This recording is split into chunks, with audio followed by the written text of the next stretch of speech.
जय माताजी मित्रों। लोकोने प्रश्न एवो थतो होय छे के लोको पूनमना दिवसे दर्शनार्थे केम जता होय छे, देवी देवताना स्थानके केम जता होय छे અને પૂનમ કઈ રીતે ભરાય અને પૂનમ ભરવાથી શું લાભ થાય એમના માટે આ વિડીયો છે। વિડીયો ધ્યાનથી સાંભળજો। પૂનમ આપણા દરેક દેવી દેવતાઓ માટે સ્થાનકે દર્શનાર્થે જવાનો લાભ થતો હોય છે। પૂનમના દિવસે જે તમે સ્થાનક જે તમે માતાજીને માનતા હોય, તમે ઠાકુરજીને માનતા હોય, એમના માટે પૂનમ ભરવામાં આવતી હોય છે। મહાદેવ માટે પૂનમ ભરવામાં આવતી નથી। મહાદેવ માટે માસિક શિવરાત્રી, જે માસિક શિવરાત્રી આવે છે એ ભરવામાં આવે છે। બાકી બીજા બધા દેવી દેવતાઓ માટે પૂનમ ભરવામાં આવતી હોય છે। પૂનમ લોકો કેમ ભરે છે?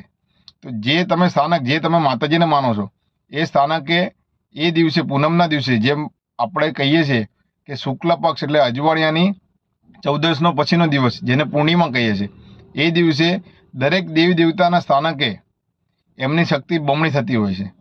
અને એ સ્થાનકે તમે દર્શનાર્થે જાઓ અને તમે ત્યાં માતાજી જતા હોય તો ચુંદડી, શ્રીફળ અને ફૂલ તમે આટલું ચડાવો અને સાચા મનથી તમારું જે કાર્ય અટકતું હોય, તમે જે કાર્ય લઈને ઘણા સમયથી બેઠા છો એ કાર્ય સિદ્ધ થતું નથી, સફળ થતું નથી, અને તમે એ કાર્ય માટે 12 પૂનમ ભરવાનો સંકલ્પ કરો તો એ કાર્ય 12 પૂનમ પૂરી થતાં થતાં જરૂર સફળ થઈ જાય છે। આ પૂનમનો ખાસ લાભ હોય છે। હવે પૂનમ કઈ રીતે ભરાય? તમે જે માતાજીને માનો છો એ માતાજીએ જે પૂનમના દિવસે તમે જતા હોય એ દિવસે જ્યારે રસ્તામાં તમે જતા હોય ત્યારે એ માતાજીનું સ્મરણ કરવું જોઈએ। જ્યારે તમે એ સ્થાનકે પહોંચી જાઓ એ સ્થાનકે શ્રીફળ, ચુંદડી અને ફૂલ જરૂર ચડાવવા જોઈએ। અને તમે જે મંદિરના પરિસરમાં પહોંચી જાઓ ત્યારે 2 ઘડી ત્યાં જરૂર સમય ફાળવવો જોઈએ।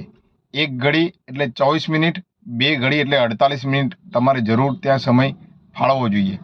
અને જ્યારે તમે શ્રીફળ, ચુંદડી અને ફૂલ આટલું ચડાવી દો એની પછી જે મંદિર પરિસરમાં તમે બેસો ત્યારે જે તમે માતાજીના સ્થાનકે બેઠા છો એમનો મંત્રો જાપ જરૂર કરવા જોઈએ। અને મનમાં જે તમે કાર્ય તમે લઈને આવ્યા છો, જે કાર્ય તમારું થતું નથી એ કાર્ય સમયે તમારે માતાજીને કે તમે જે દેવી દેવતાને માનો છો એમના ચરણમાં અરજી એટલે મનથી અરજી તમે મૂકી શકો અને એ કાર્ય જરૂર તમે સાચા મનથી પૂનમ ભરો તો એ કાર્ય જરૂર સફળ બને છે। આ પૂનમ ભરવાથી લાભ થાય છે।